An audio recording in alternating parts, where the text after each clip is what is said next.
सुप्रभात बच्चों। आपके हिंदी पाठ्यक्रम से संबंधित लखनवी अंदाज गद्य खंड का पाठ 12 लखनवी अंदाज, जिसकी चर्चा आज हम करने जा रहे हैं, जिसके लेखक हैं यशपाल जी। आइए जानें यशपाल जी के परिचय, व्यक्तित्व एवं कृतित्व के बारे में। सुप्रसिद्ध साहित्यकार यशपाल जी का जन्म 3 दिसंबर 1903 को पंजाब स्थित फिरोजपुर छावनी में हुआ था। उनके पिता का नाम हीरालाल और माता का नाम प्रेम देवी था। फिरोजपुर से मैट्रिक प्रथम श्रेणी में उत्तीर्ण करने के बाद लाहौर के नेशनल कॉलेज से बीए की शिक्षा ग्रहण की। वहीं उनकी मुलाकात भगत सिंह और सुखदेव से हुई। स्वाधीनता आंदोलन में भाग लेने के कारण उन्हें जेल की यात्रा भी करनी पड़ी। उनकी मृत्यु 26 दिसंबर 1976 को हो गई थी। यशपाल जी ने अपनी रचनाएं विविध रूपों में प्रकट की है। उन्होंने कहानी संग्रह, निबंध, उपन्यास, संस्मरण, नाटक आदि कई विधाओं में अपनी लेखनी चलाई। साहित्यकार यशपाल की रचनाओं पर मार्क्सवाद का प्रभाव स्पष्ट रूप से देखा जा सकता है। उनकी रचनाओं में आम आदमी के सरोकारों की उपस्थिति है। वे यथार्थवादी शैली के विशिष्ट रचनाकार हैं। सामाजिक विषमता, राजनीतिक पाखंड और रूढ़ियों के खिलाफ उनकी रचनाएं मुखर हैं। यशपाल जी की भाषा में स्वाभाविकता, सजीवता तथा रचनागत विशेषता है। उनकी भाषा अत्यंत सरल, सहज, पात्रानुकूल तथा भावाभिव्यक्ति में समर्थ है। उनकी शैली वर्णनात्मक, संवाद प्रधान तथा प्रभावपूर्ण है। भावों के प्रभावी अभिव्यक्ति के लिए उर्दू और अंग्रेजी शब्दों का भी प्रयोग यदा कदा वे कर ही लेते हैं। आइए जानें कि आपके पाठ्यक्रम में जो पाठ संकलित है उसके माध्यम से यशपाल जी हम जैसे पाठकों के समक्ष क्या रखना चाहते हैं, हमें क्या प्रेक्षित करना चाहते हैं, हमें किस बात की ओर हमें ले जाना चाहते हैं। आइए देखें यशपाल जी द्वारा रचित लखनवी अंदाज। लखनवी अंदाज नामक प्रस्तुत पाठ में लेखक ने ऐसे नवाब को वर्ण्य विषय बनाया है जो लेखक के समक्ष अपनी नवाबी का प्रदर्शन करते हुए खीरे की फांकों को खाने की जगह सूंघ कर रसास्वादन करता है और सूंघते हुए खीरे की एक एक फांक को खिड़की के बाहर फेंकता जाता है। ऐसा करके वह डकार लेकर वह तृप्त होने का नाटक करता है। उसके इस व्यवहार से लेखक सोचता है कि इस तरह तो बिना घटना, विचार और पात्रों के नई कहानी भी लिखी जा सकती है। क्या आपको ऐसा लगता है कि बिना विचार, घटना और पात्रों की कहानी लिखी जा सकती है? आइए इस व्यंग्यात्मक रचना के माध्यम से इस बात की पुष्टि करें। यशपाल उस पतनशील सामंती वर्ग पर कटाक्ष करते हैं जो वास्तविकता से बेखबर एक बनावटी जीवन शैली का आदी है। कहना ना होगा कि आज के समय में भी ऐसी परजीवी संस्कृति को देखा जा सकता है और ऐसी परजीवी संस्कृति पर किस प्रकार यशपाल अपनी लेखनी चलाते हैं, आइए देखें आपके पाठ के माध्यम से।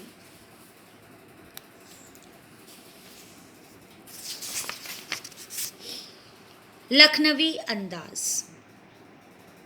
मुफस्सिल की पैसेंजर ट्रेन चल पड़ने की उतावली में फुंकार रही थी। आराम से सेकंड क्लास में जाने के लिए दाम अधिक लगते हैं। दूर तो जाना नहीं था। भीड़ से बचकर एक एकांत में नई कहानी के संबंध में सोच सकने और खिड़की से प्राकृतिक दृश्य देख सकने के लिए टिकट सेकंड क्लास का ही ले लिया। अर्थात पहले अनुच्छेद में यशपाल जी स्वयं के विषय में लिख रहे हैं कि उन्होंने एक नई कहानी को सोचने के लिए सेकंड क्लास में टिकट खरीद लिया। बहुत दूर नहीं जाना था, इसलिए किफ़ायती भी वही था और इसलिए सेकंड क्लास का टिकट लेकर वे उस ट्रेन में जा बैठे। गाड़ी छूट रही थी। सेकंड क्लास के एक छोटे डिब्बे को खाली समझकर ज़रा दौड़कर उसमें चढ़ गए। अनुमान के प्रतिकूल डिब्बा निर्जन नहीं था। एक बर्थ पर लखनऊ की नवाबी नस्ल के एक सफ़ेद पोश सज्जन बहुत सुविधा से पालती मारे बैठे थे। सामने 2 ताजे चिकने खीरे तौलिए पर रखे थे। डिब्बे में हमारे सहसा कूद जाने से सज्जन की आंखों में एकांत चिंतन में विघ्न का असंतोष दिखाई दिया। सोचा, हो सकता है यह भी कहानी के लिए सूझ की चिंता में हो या खीरे जैसी अपदार्थ वस्तु का शौक करते देख जाने के संकोच में हो। लेखक उस डिब्बे में सहसा चढ़ जाते हैं और उसी डिब्बे में एक नवाब साहब बैठे हैं, जिन्हें देखकर लेखक को ऐसा लगता है मानो कि वे उन्हें देखकर सहसा अचंभित रह गए। वे ये सोचते हैं कि उनके अचंभित होने के पीछे 2 कारण हो सकते हैं, या तो वे भी एक लेखक हैं या स्वयं को खीरा खाए जाते हुए देखने के कारण बहुत ही अटपटा महसूस कर रहे हैं।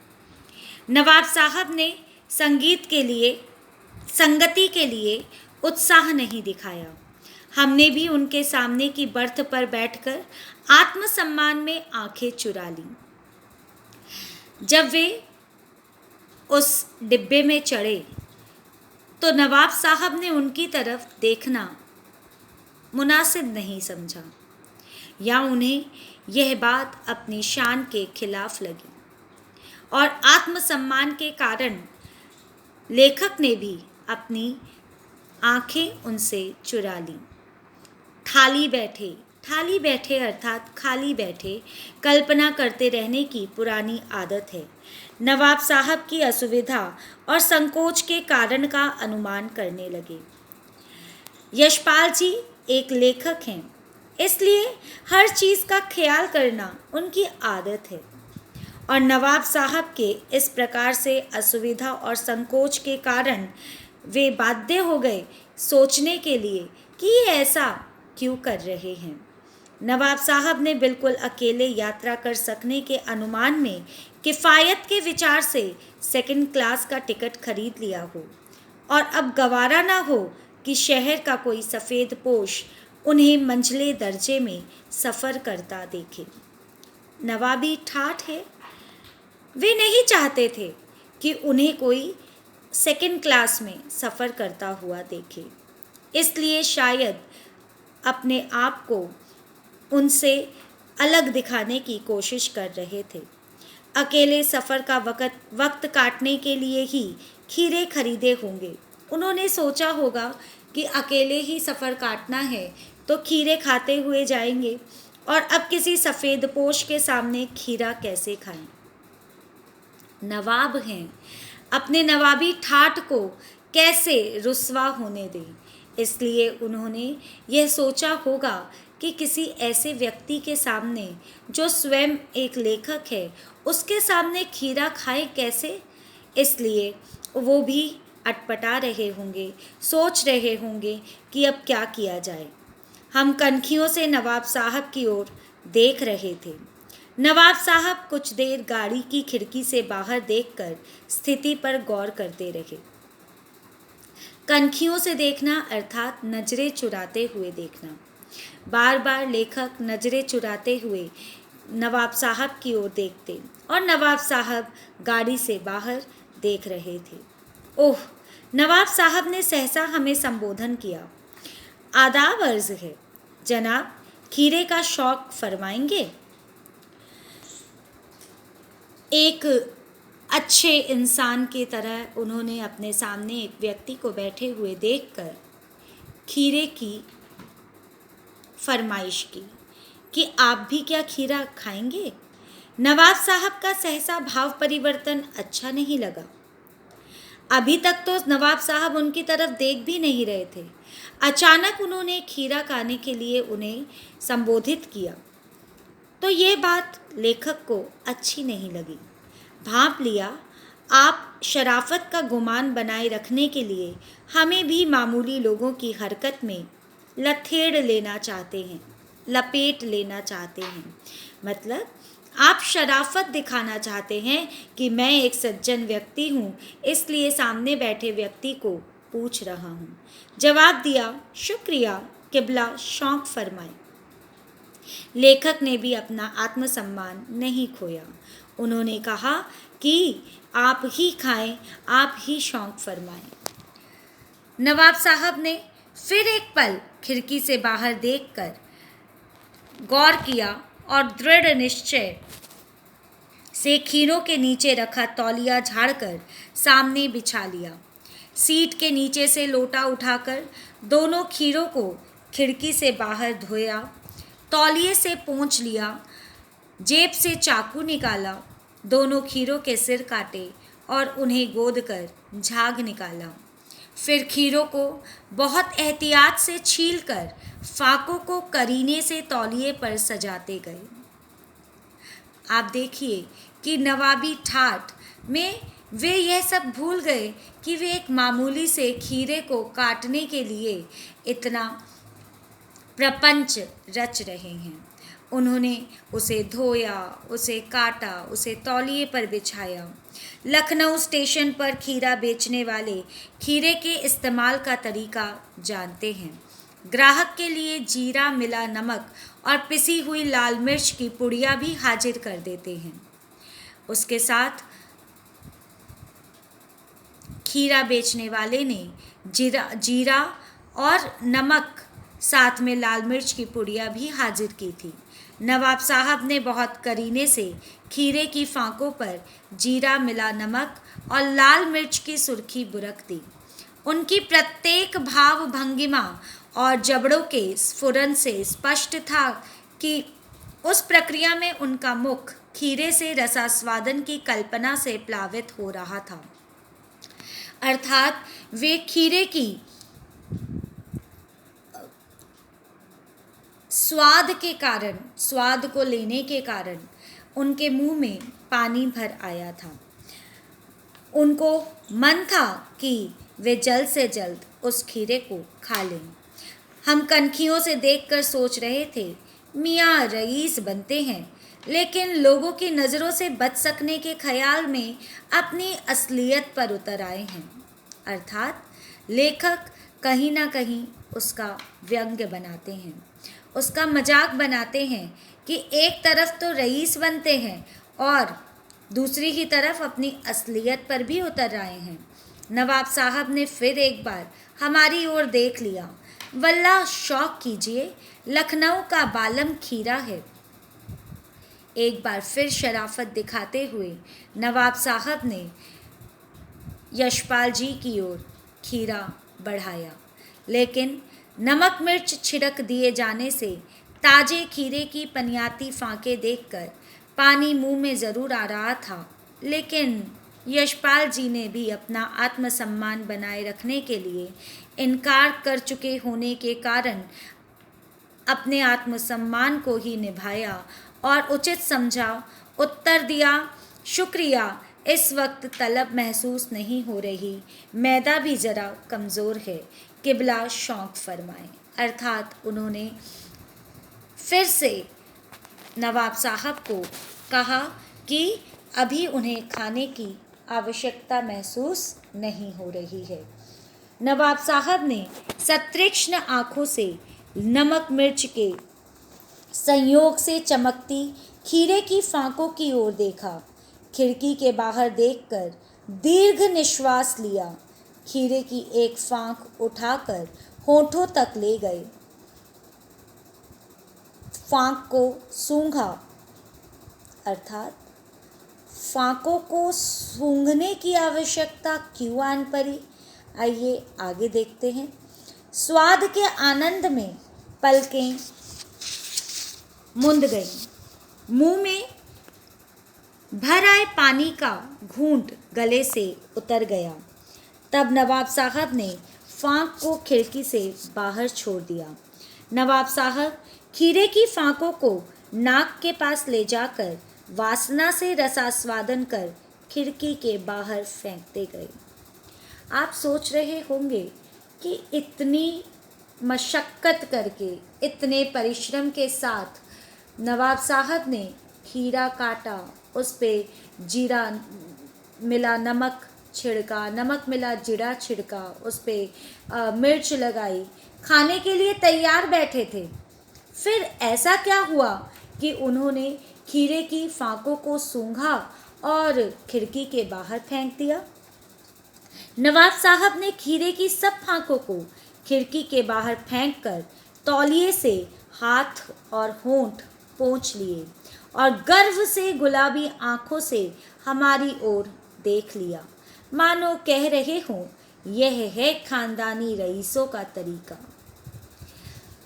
यह है आडंबर, यह है बाय आडंबर, यह है बाहरी दिखावा। दिखावा दिखाने के लिए इंसान कोई भी हास्यास्पद कार्य करने से भी नहीं चूकता। वह सोचता है कि मैं जो भी करूँगा वह मेरे आन बान ठान को बचाए रखेगा। लेकिन क्या ऐसा संभव है? क्या ऐसा हो सकता है कि उसके हास्यास्पद कार्यों पर भी कोई उसे नवाब कहे? आइए आगे देखते हैं। नवाब साहब खीरे की तैयारी और इस्तेमाल से थक कर लेट गए। हमें तस्लीम में सिर खम कर लेना पड़ा। यह है खानदानी तहजीब, नफासत और नज़ाकत। यदि खानदानी तहजीब यही है कि हम खाने की चीज़ों को फेंक कर अपना पेट भर लें, तो इससे बड़ा आडंबर कोई और नहीं हो सकता। हम गौर कर रहे थे, खीरा इस्तेमाल करने के इस तरीके को खीरे की सुगंध और स्वाद की कल्पना से संतुष्ट होने का सूक्ष्म, नफीस या एब्स्ट्रैक्ट तरीका ज़रूर कहा जा सकता है। परंतु क्या ऐसे तरीके से उदर की तृप्ति भी हो सकती है? क्या ऐसा करने से पेट भरा जा सकता है? नवाब साहब की ओर से भरे पेट के ऊंचे डकार का शब्द सुनाई दिया और नवाब साहब ने हमारी ओर देखकर कह दिया, खीरा लजीज होता है लेकिन होता है शकील, नामुराद मैदे पर बोझ डाल देता है। जिस खीरे को उन्होंने खाया ही नहीं, उसके लिए एक पंक्ति कह दी कि खीरा लजीज होता है लेकिन बहुत जल्दी पाचन शक्ति के लिए अच्छा नहीं होता, बहुत जल्दी पचता नहीं है। जिसे उन्होंने खाया ही नहीं, उसे पचाने की आवश्यकता क्या आन पड़ी? इस तरह से वे हास्यास्पद कल्पनाओं के माध्यम से लेखक को दिखाना चाह रहे थे कि उन जैसे नवाबी ठाठ वाले लोगों के लिए खीरे जैसी नामुराद चीज़ों को सूंघ कर ही पेट भर लेना एक आम बात है। ज्ञान चक्षु खुल गए, अर्थात लेखक के ज्ञान चक्षु खुल गए। पहचाना, ये हैं नई कहानी के लेखक। नई कहानी के लेखक अर्थात कि बिना खाए पेट भर सकते हैं, और इस कारण उन्होंने सोचा कि खीरे की सुगंध और स्वाद की कल्पना से पेट भर जाने का डकार आ सकता है, तो बिना विचार, घटना और पात्रों के लेखक की इच्छा मात्र से नई कहानी क्यों नहीं बन सकती? यशपाल जी केवल एक प्रश्न पूछकर इस पाठ को अंत करते हैं, इस पाठ का अंत करते हैं कि यदि बिना खाए पेट भर सकता है, तो बिना पात्रों के, घटना के, विचार के कहानी क्यों नहीं लिखी जा सकती? बच्चों, ऐसा संभव नहीं है। जिस प्रकार यह एक व्यंग्यात्मक रचना है। नवाब बिना खाए पेट भरने का डकार मारते ज़रूर हैं, लेकिन इसका मतलब यह नहीं कि उनका पेट भर गया। जिस प्रकार बिना खाए पेट भरा नहीं जा सकता, उसी प्रकार यशपाल जी इस बात की पुष्टि करना चाहते हैं कि बिना विचार, घटना और पात्रों के कहानी भी लिखी नहीं जा सकती। यह एक महत्वपूर्ण प्रश्न इस पाठ में से आता है। हर एक वर्ष को छोड़कर यह प्रश्न पूछ लिया जाता है कि बिना विचार, घटना और पात्रों के लेखक की इच्छा मात्र से क्या कहानी लिखी जा सकती है। इस बात की पुष्टि कीजिए, और तब आपको इस व्यंग्यात्मक रचना के बारे में बताते हुए अंत में आपको यही लिखना होता है कि यह संभव नहीं है। धन्यवाद।